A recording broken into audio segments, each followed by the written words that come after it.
You're listening to Up the Turnpike with hosts Mitch Anderson and Matt O'Leary.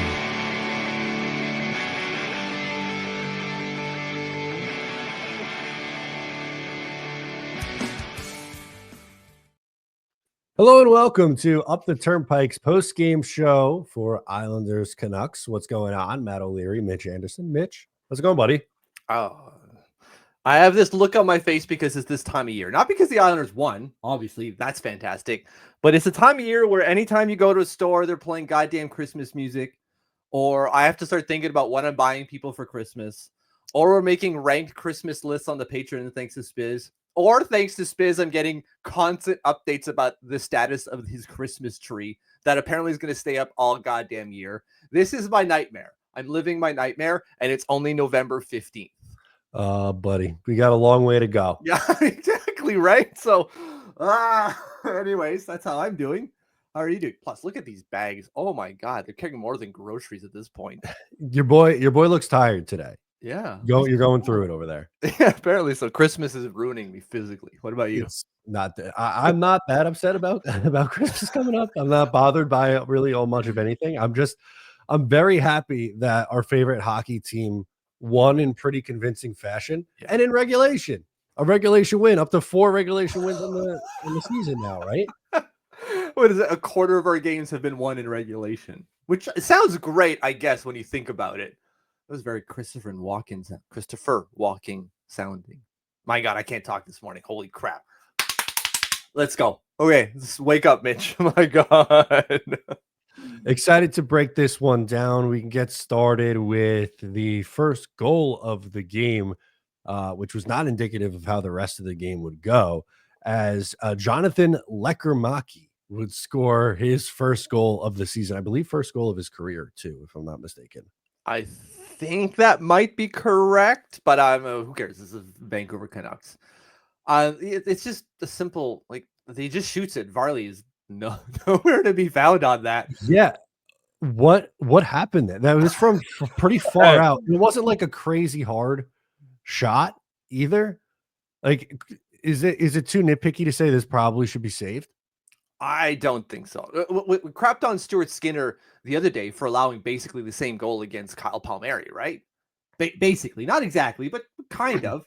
But like Scott Mayfield, Noah Dobson do what they're supposed to do. They keep the middle. They keep him to the outside. Varley's supposed to have this shot, and he does not. Which beat him blocker side. Yeah. So I'm not going to crap all over him necessarily because I also played hockey last night, also in net, and I let in a couple stinkers.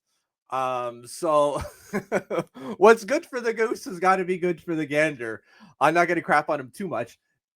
These goals are going to happen. Bad goals are going to go in. It's how do you respond from there? And holy shit, did the Islanders respond? They responded quite well, Mitch, and they actually scored a power play goal and an absolutely unbelievable pass from our guy, Anders Lee, who's having the bounce back, man. Big time bounce back. Not only just in the goal scoring department, right? Like that's the one thing we thought he would change, but just here stops the puck. Boom. Holy back action. And they were breaking down the goal in intermission as well, talking about it. And when you see it frame by frame, it's even more incredible because he stops it. He takes a second, which he doesn't necessarily have. You didn't think that someone could take that kind of time, but he does. And he finds Pager behind it. This isn't necessarily a set play. Although it kind of looks like it, but from the way that he's playing the puck, it's an awkward play. Like this isn't something that they're necessarily practicing per se. And hell yeah, another power play goal, another point for Anders Lee, who's 9 points his last 7 games, or is it 7 in his last 9? Either way, absolutely stunning from Lee. We said he needed to flip the narrative from last year, at least in terms of the goal scoring, that he's doing all of it. So, let's go, man. He's on pace for 62 points. Oh my God. Which would be fantastic if we get that. He would later score a goal in this game. So we'll talk about that at some point. But 36 goal pace right now with 7 goals through 16. Yeah, or maybe 17 games that they played. There's going to be a drop off, right? I think the big question for me and probably for you as well is how long does that drop off last? Yeah, that's true. Hopefully not. Hopefully not very long. That's my take on it. That would be because we had a bad year from Anders Lee last year. Scored 13 goals at 5-on-5. Should have scored 24. That's not that needed to be remedied this year. So far, so good. Obviously, we're talking about a power play goal here, not a 5-on-5 goal. But when you're feeling it, you're feeling it no matter what situation you're in. The fact that he's scoring on the power play is doubly good. Not scoring, but assisting. Setting up. It's not only good for us or him, it's good for the power play because it has not been good for a while now. No. So 1-1 after one. Islanders led in shots 9-3. Just 3 Vancouver Canucks shots going in the first period. And that would also be a theme in the second period. Although I think the Islanders were much more dominant in this period as they would outshoot them 15-3 in the second period. It was the shot on net totals was great. The Islanders did a good job of blocking shots because when you look at the Corsi, it's not so different. The Corsi in all situations is 22 in favor of the Islanders to 13 in favor of the Canucks. Obviously, it's a 9-shot difference, but they had 2 shots or 3. Was it 3 in that second frame or 2? 3. 3 on net. They had another 10 attempts that went blocked or they missed. So the Islanders did a good job of just not giving them clean looks on the net, which that's how you win hockey games, man. It is. Absolutely. And just 14 seconds into the second period, Scott Mayfield gets a goal that goes right off of JT Miller's stick, but it counts just the same, Mitch. That's right. You throw it on net, you never know what's going to happen. And Lankinen, oh my God, Lankinen wasn't necessarily well positioned. I think Butchie made a point to bring that up. Like he wasn't even square to the shot. I don't think it would have changed anything, but based off the redirection, but it looked worse based off of where he was, considering where Scott Mayfield was when the shot goes off. But that's the thing. You throw pucks towards the net, you never know what's going to happen. Good things happen. That's why we asked for the Islanders to shoot the puck more. Not just this year, but in previous seasons. You have to get the puck towards the net. You're not going to score if you don't get it there. Thankfully, in the Barry Trotz era, they could rely on some clinical finishing, which they just was never going to be sustainable unless you up the shot totals, which is what they're trying to do under Patrick Roy, and it's working, man. Yeah, it definitely worked last night, and that was a good thing to see. The Islanders get a lead, and then not long after that, at 2:10, so less than 2 minutes later, Pierre Engvall scores. Yeah. He gets on the score sheet. He was kind of just in the right place at the right time, cleaning up the mess. But you know what? I thought he played a really good game, and he was very active, skated well, had some nice shots on goal. I'm hoping this is the Pierre Engvall resurgence because with that contract, we know he's not going anywhere. So you might as well get him back to the player you were hoping you were getting originally. Yeah, and like he's got to be thinking guys are going to start coming back soon, and once they start coming back, they got to start sending people back. And I don't want to be one of them. No offense to Bridgeport, but I don't think he wants to be there. So if he wants to change that, he's got to do something about it. Again, this goal is created from this whole get shots to the net thing. Simon Holmstrom throws it to the net. Lankinen is able to get a lanky leg on it, and it goes right onto my God, Pierre Engvall sticking in. Like right place, right time, but you still have to put yourself in those positions, which is what Engvall was doing. But a lot of their success in this second period wasn't just getting shots on net. It was just having a strong blue line. Like the Vancouver Canucks couldn't, for the life of them, break into the Islanders zone cleanly, which is great to feel because usually it's the other way around and we just can't break into the offensive zone at all. But that was the case for Vancouver. They couldn't get any sort of offense going because we were on them. And so that allowed us to get the puck going the other way and creating these opportunities and these shot attempts. And so winning hockey, man. It felt like watching the 2020 Islanders. It really did. It really, really did. And it felt really freaking good until we fall asleep. Yep. So let's get into the third period here. As you would see a major resurgence from the Canucks in terms of shots and shot attempts. But the Islanders keep the scoring going. Anders Lee gets a goal on a beautiful feed from Bo Horvat here. Yeah, watch this pass. Oh my God. And look, he's carrying that all the way through, protects it, and like That play from Bo Horvat is fantastic. Now, obviously, the I guess replay or visualizer doesn't necessarily do it justice, but watch how he protects the puck. Even just in the visualizer, you can tell here. Takes it to the far side, away from 43, and then through. And good job by Anders Lee for detecting the lane and going right to the net. That's what you're supposed to do. But God, what a good play from Bo Horvat. Fantastic freaking stuff. Yeah. Great stuff from Bo Horvat. He picks up his 9th assist. Lee gets goal number 7, pacing out for 33 goals, over 60 points right now. I would love to see Anders have that bounce back year and for it to continue this way. Because last year, some of it, what'd you say he was expected for at 5-on-5? 24 goals and ended up with Yeah. 13. Yeah. It'd be nice for that to like flip, like if he's overachieving to even it out a little bit now. Yeah, it would. What do you think is going to be his stat line come the end of the year? Like, obviously, a tail off is going to happen. I don't suspect he's going to score 60 points. So, where do you think he falls come the end of the year? Um, I'd be happy with the goal total in the high 20s and around 50 to Yeah, 55 points. yeah. I think that's achievable. I'm somewhere plus or minus 2 or 3 points at 50. So he's going to somewhere be around 50 plus or minus a couple of points. And yeah, more heavily towards the goals because that's just how Anders Lee is. So if he does 24 to 26 goals, I'll be happy. And like 48 to 53 points, we're good here. But his assist numbers are already high, not True. higher than where they were a year ago, but pacing out to be higher than where they were. He picked up assist number 6 on the year, and I believe it was 15 all of 17 all of last season. So he's almost halfway there, and we've only played 16 games. Yeah. And there's a couple more games where Matthew Barzal and Anthony Duclair are going to miss, which this gives them a little bit more time as well. Like there's no rush. And there never was necessarily a rush with Lou Lamoriello as the GM. If you have time, you take it.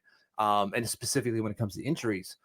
But with this, you've got extra time because we're playing well. Guys are stepping up and performing. You don't have to rush back. Let's make sure this injury is 100% gone before you step back on the ice. Whereas I don't know if they would have that laxed, let's call it, attitude if they were performing poorly. Like they've already got 3 points on this 5-game road trip. This is great. Sign me up. It's a good start to the road trip. We'll see how it ends. Honestly, I thought these first 2 games were the toughest matchups on their road trip too. So, yeah, because Calgary next, they're god awful. Seattle, they're not any better, and then Detroit, man, that could be a banana skin. Yeah. So another Islander goal we got to get to, an empty net goal. Noah Dobson gets his first of the season. Long overdue here for Noah Dobson. Yeah, just bad puck management by the Vancouver Canucks, but sometimes that's all you need. You just need to make them make mistakes and capitalize on them, which is what we did on this play. That's just really it. And Vancouver wasn't on it all game. No. But yeah, they're like that just happens. What sucks is that they score afterwards. You ice the game and they still goddamn win, or not win, but score. They'd make it a 5-2 game, which a 5-1 would have just felt a little bit nicer here, but right off the face-off, and Tyler Myers doing a number here on Matt Martin.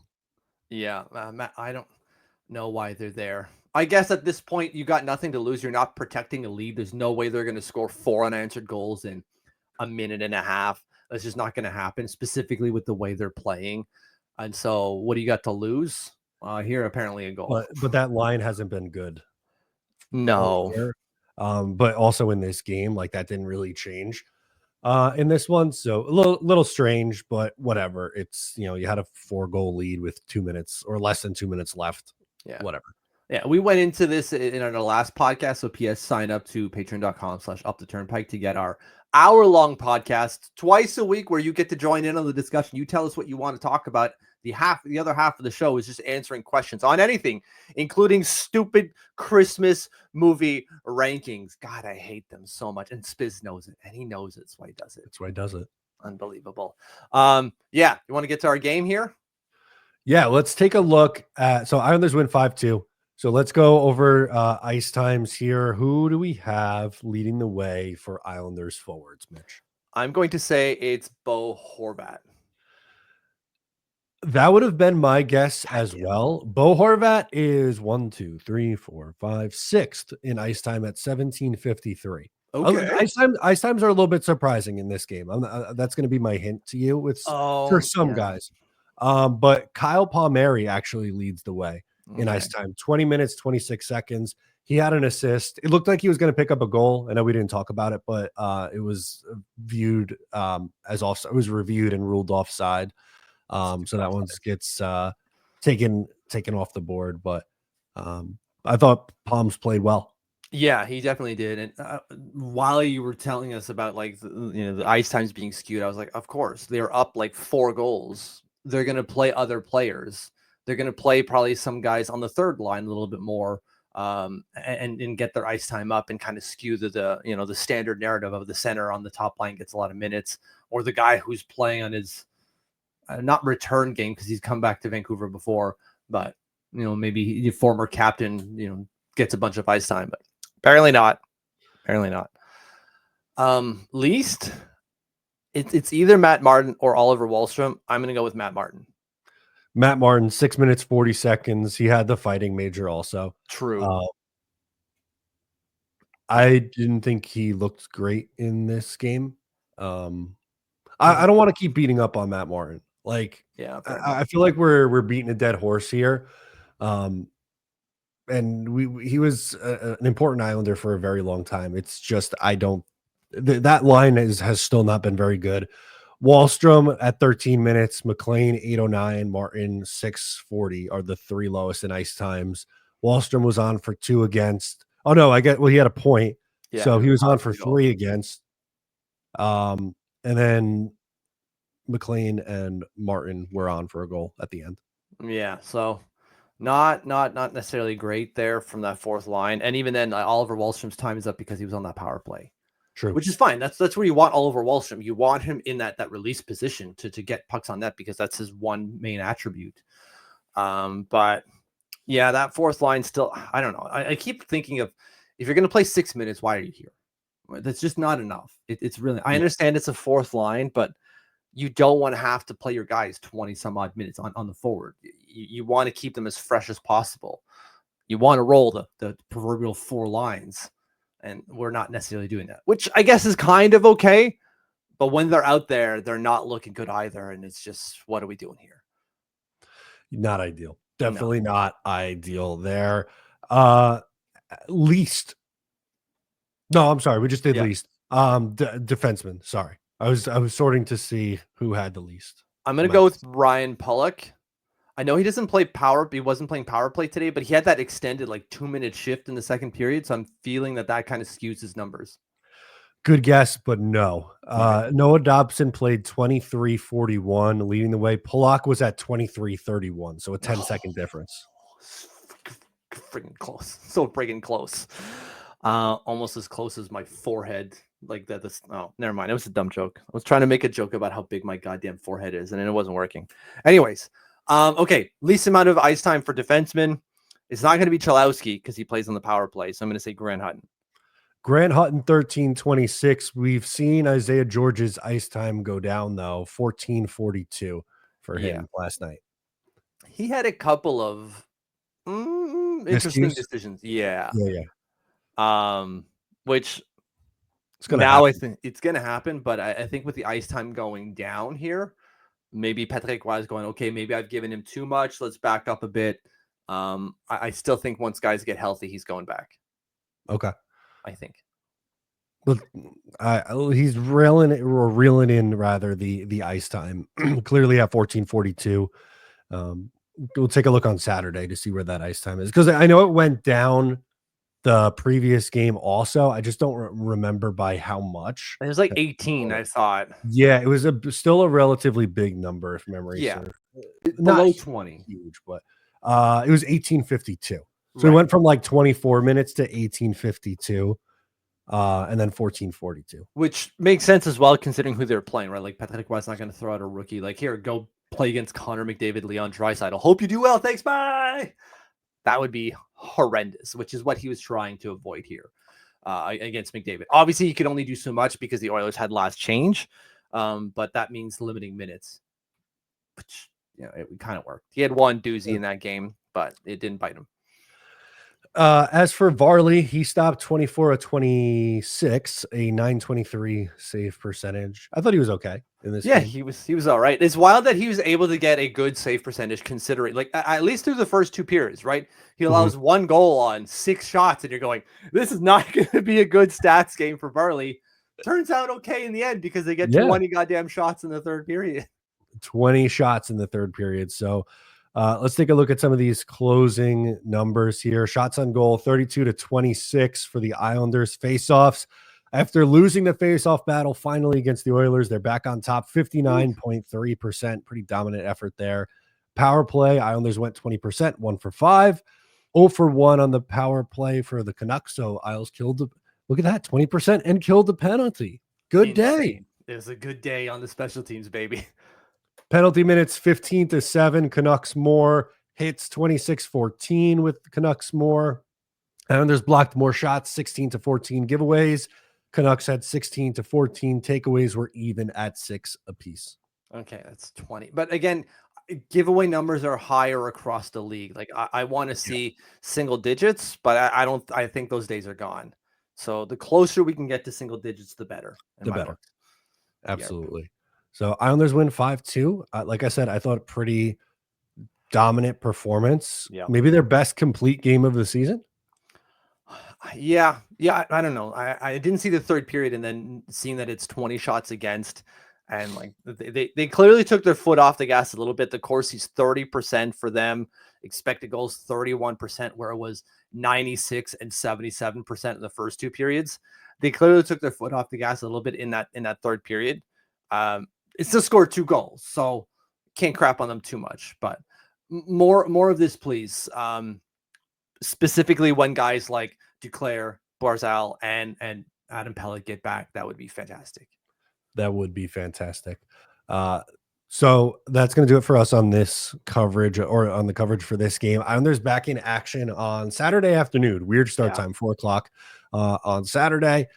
We got the later today, the Friday 6-pack on Patreon. So sign up for that if you're interested. We'll have game coverage here on the channel. And I think that's it, Mitch. That's it. Happy Friday to everyone. Happy weekend. See you guys on the Seattle game. 4 o'clock puck drop. Let's go. That'll do it. I'm Matt. He's Mitch, and we'll catch you next time.